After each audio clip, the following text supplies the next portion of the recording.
Hi everybody, this is a little reading from my book, How Not to Be Afraid.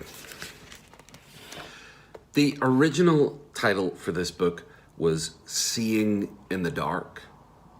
On the news, in TV and movies, and in our fearful minds, the dark is where bad things happen. This results from a sometimes deadly mingling of superstition, confirmation bias, a bit of data, and amygdalae, the nuclei in our brains that teach us to fear, running riot, pulling the wool over our better senses. Of course, bad things happen in the dark because it's easy to hide things there. But bad things happen in the light too. Decisions made at tables in skylighted boardrooms, conversations held behind so-called respectable white picket fences.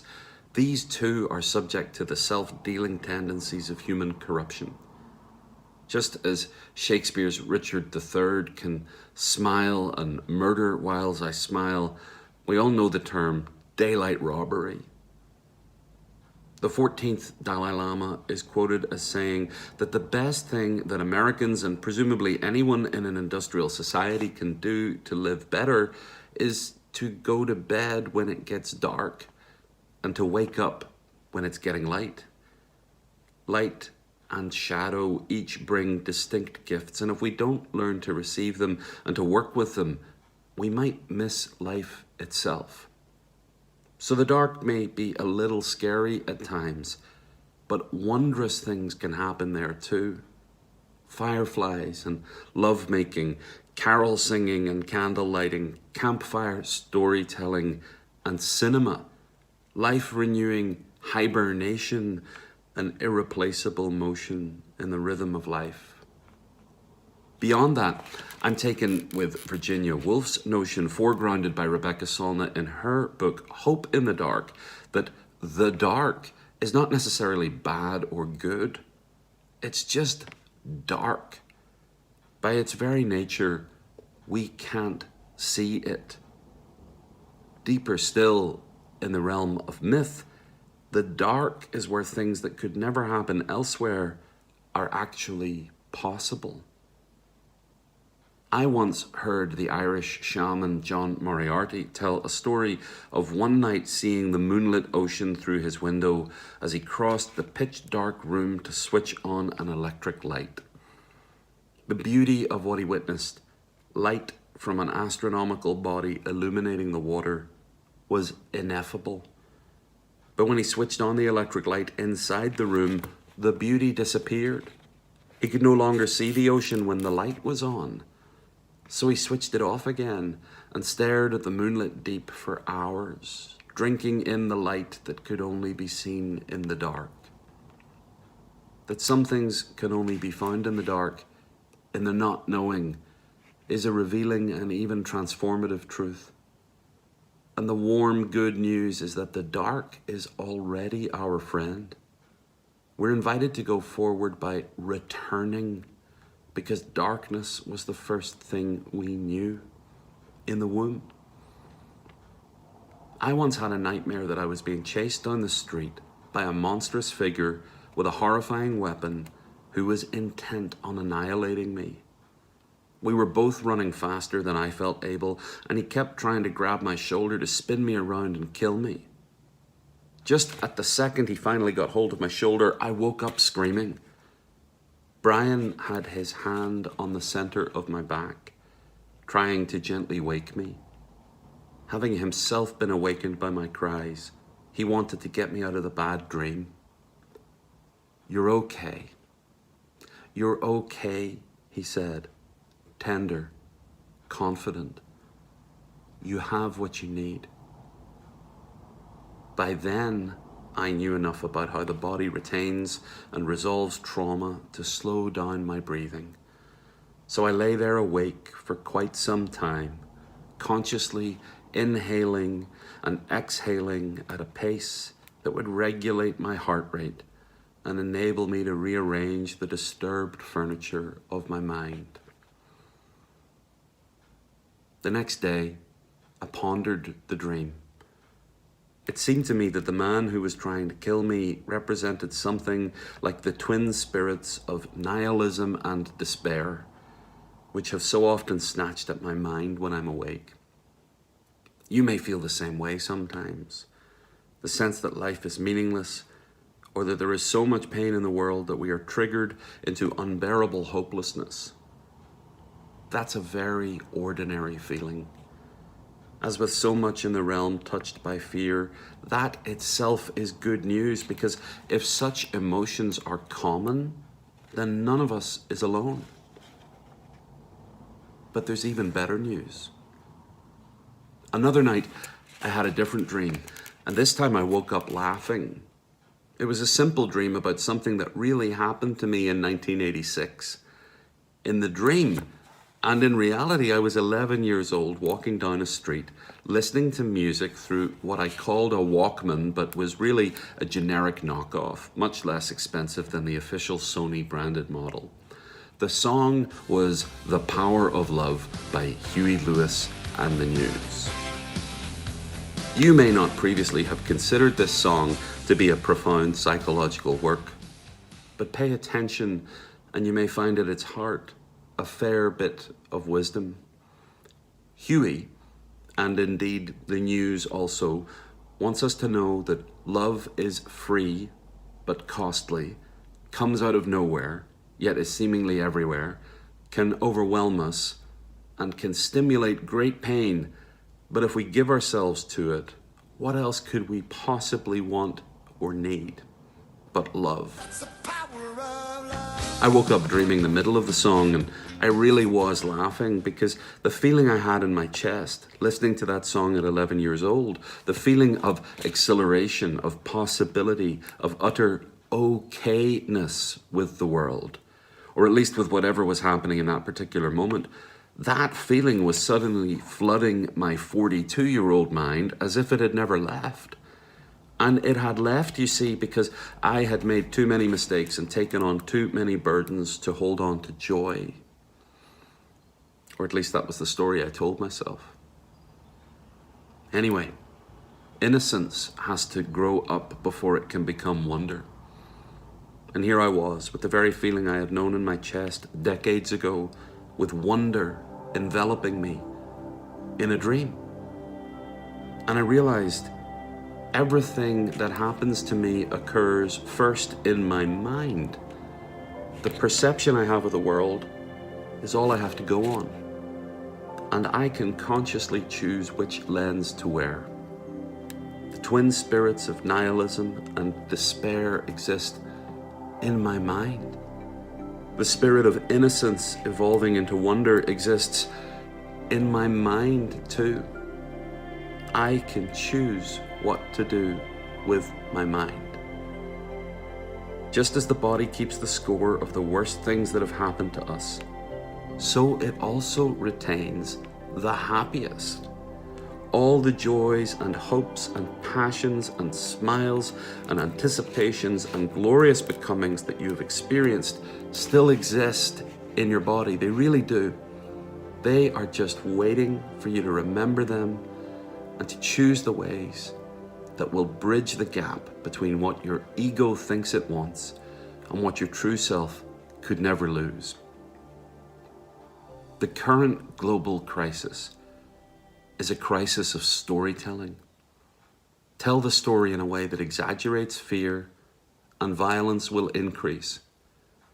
Tell the story in a way that decreases fear, and violence will reduce.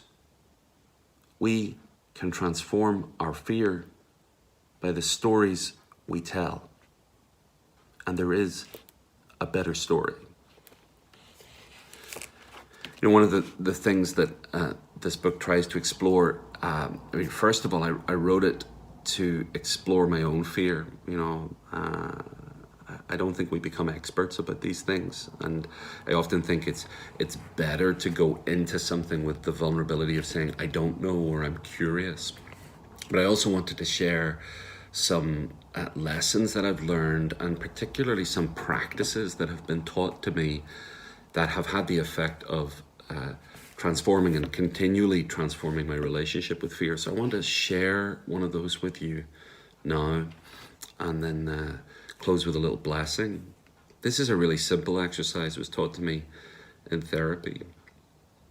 I invite you just to slow down your breathing and to inhale just a little bit longer than you normally would, and exhale with a little more consciousness, like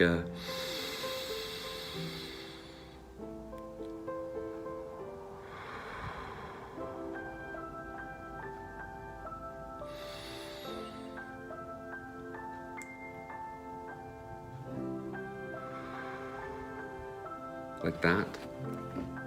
And just keep doing that. And you're not forcing it, you're just letting more happen.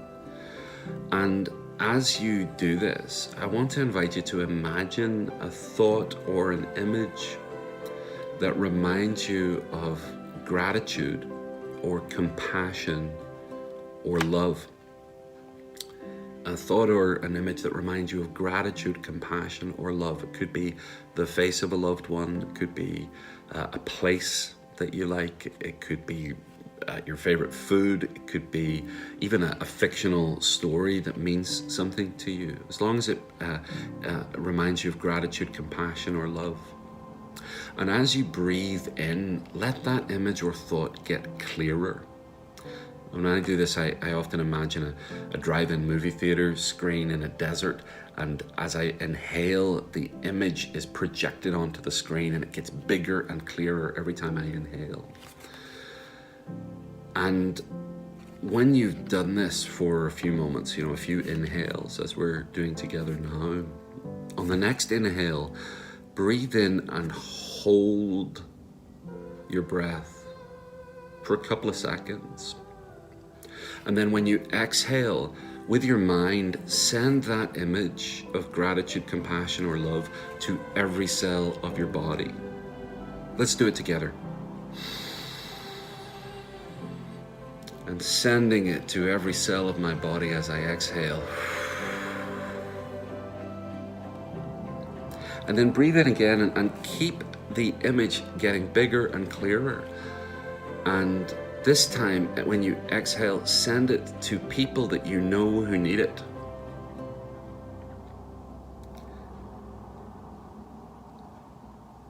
And then on the next inhale, hold your breath and send it to the world. Now you can do this anytime you like, and you can actually even set an alarm, maybe once in the morning, once in the afternoon, once in the evening, just to take 1 or 2 minutes doing this. There's neuroscience behind it, but I actually think that this is contemplative spirituality. This is about what the teachings of the early church are referring to when they talk about whatever is true, whatever is beautiful, whatever is noble. Think on these things. It's not about kind of moral purity. It's actually about transforming our minds and ourselves so that we become more beacons of light to others, but not just to others. We actually experience more joy within ourselves. And especially if we're living in a time of darkness, and by darkness I just mean we can't see what's coming next. We can really be healed and given courage just through breathing our way into more gratitude, compassion, and love. So here's a blessing for seeing in the dark. No one can know your darkness like you can. And even you will not know it unless you face it. Strange, I know, to imagine facing something you cannot see. But there are things that can only be found in the dark. There is light that can only be seen in the dark. There may even be fragments or dimensions of love that will only touch you if you let them visit you in the dark. You're not here just to save the world, but to be changed. So, may nighttime bring you in touch with memory, an examine of the day, with gratitude and learning, of the year of your life and the 7 generations that brought you here, and with possibility for the next year, for your life and the 7 generations to come. May you wake from your dreams laughing and carry innocence becoming wonder wherever you go. May you tread lightly on the earth, knowing that she belongs to you, but in her is your belonging too.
You taught me the courage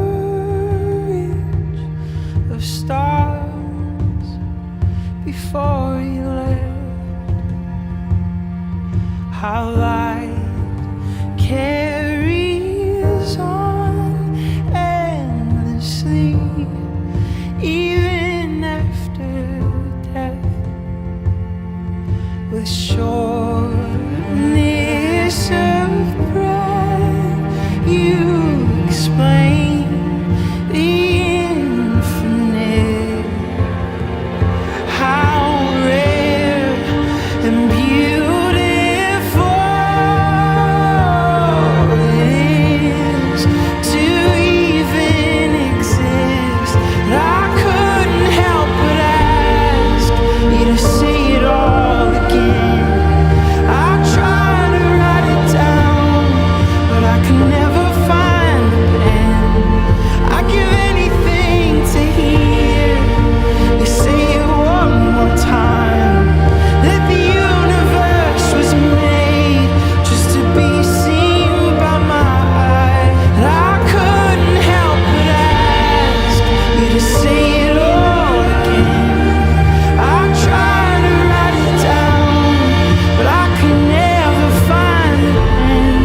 I'd give anything to hear you say it one more time, that the universe was made just to be seen by my eyes.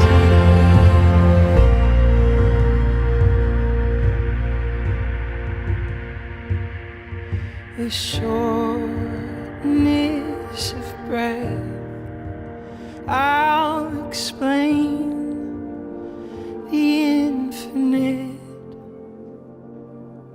how rare and beautiful it truly is.